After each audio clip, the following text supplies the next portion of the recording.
Okay, let us see. Now we are improving on the quality of the examples. Now we are having this. We started from conversions from rad to seconds, rad per minute, rev per second, and so on. Now let us see how we are going to apply them here. So we are going to have these three examples. Okay, the velocity, and let's find the velocity and acceleration of the particle in a horizontal in the horizontal circle of radius 60 centimeters at a constant angular velocity of 45 rev per minute. So we first always convert our angular velocity into radians per second. So we start with this. Okay, we start with our radius, which is they are giving us 60 centimeters, which is the same as 0.6 meters. We divide by 100. So now, also our angular velocity omega is given by 45 rev per minute. We say that what we are going to do to convert this radians, every revolution has 2 pi radians. So we get 45 times 2 pi. This will be now in rad. Now, to convert to per minute, we say every per minute. Okay, let me revise that. We say one minute is equaling to 60 seconds. Hope everyone knows this. Then what about per minute? So that means that now, if you want to get every per second or per minute, you get the reciprocal. So 1 per minute is going to be the reciprocal of this will be 1 over 60. Then per second, the reciprocal of s will be per second. So the reciprocal of 1 minute will be 1 per minute. The reciprocal of 60 is 1 over 60. Then the reciprocal per second is that. So, meaning, if I want to convert from per minute, okay, let me first leave it here, which will be now, this is going to be 90 pi rad, then times 1 per minute is equal to 1 over 60, now per second. This is going to give us 3 by 30, 3 by 30 there, rad per second. This is the conversion. Now this is our omega in radians. So they want us to get find the velocity, so we know our velocity. So now if we have the velocity and we have the angular velocity and the acceleration, the radius, we can easily get our velocity. So our v is always given by r times the angular velocity.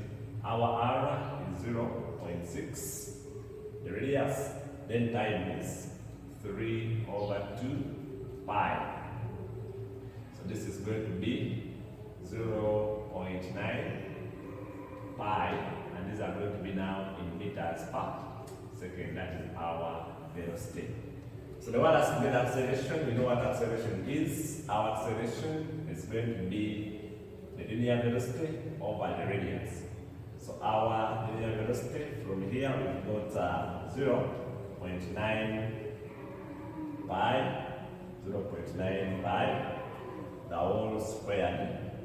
We are going to divide by 0.6, and that will be in meters per second. So here our acceleration is going to be, when we simplify that, we shall get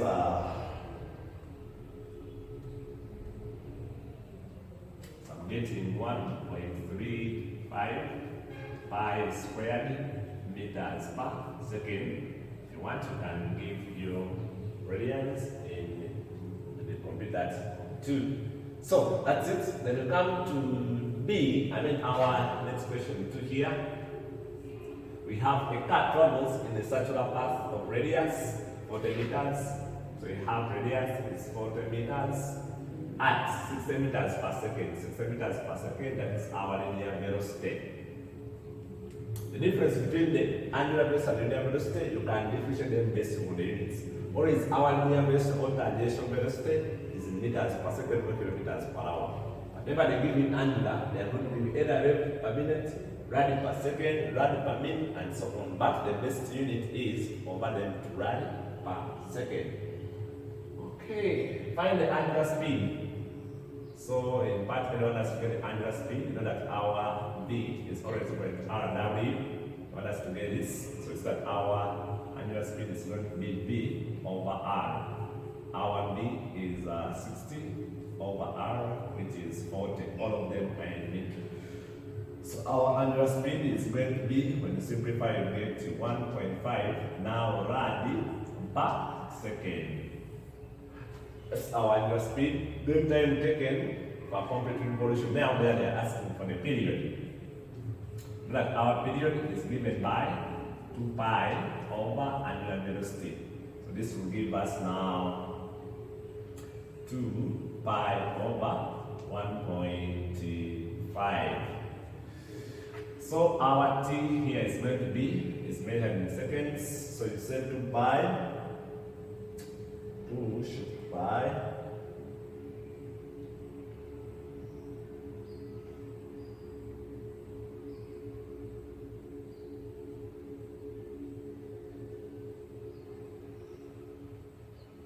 here I'm getting 4.188 seconds. Period is measured in seconds. The time taken to make a complete revolution, a complete circuit, or a complete turn. All that made one thing. That's how you get a period. Okay, let us come to this. A 3 kilogram rock swings in a circle radius 5 meters at a constant speed of this. Now they are giving us, we read as we summarize. Our radius is 5 meters. Then they are giving us mass as 3 kilograms. They are also giving us velocity. This is now linear because of the units. Equaling to 8 meters per second. Find the centripetal acceleration. That one, you know that acceleration is given by V squared over R. Acceleration here is going to be RV squared, which is 8 squared, divided by R, which is 5. So here our A is going to be, it's going to be 12.8 meters per second squared. That's our acceleration. Sorry, this is also acceleration per second. Meters per second squared. Okay. Then centripetal force is going to be given by mass times acceleration. We have the acceleration already. Now this is the acceleration we use.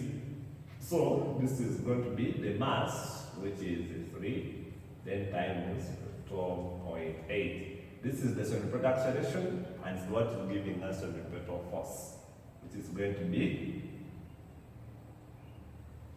38.4 newtons, which is, I think you can test and see. They are very easy and direct. So these are our first examples. We are going to see more in the next lesson. So that's it. I wish you well.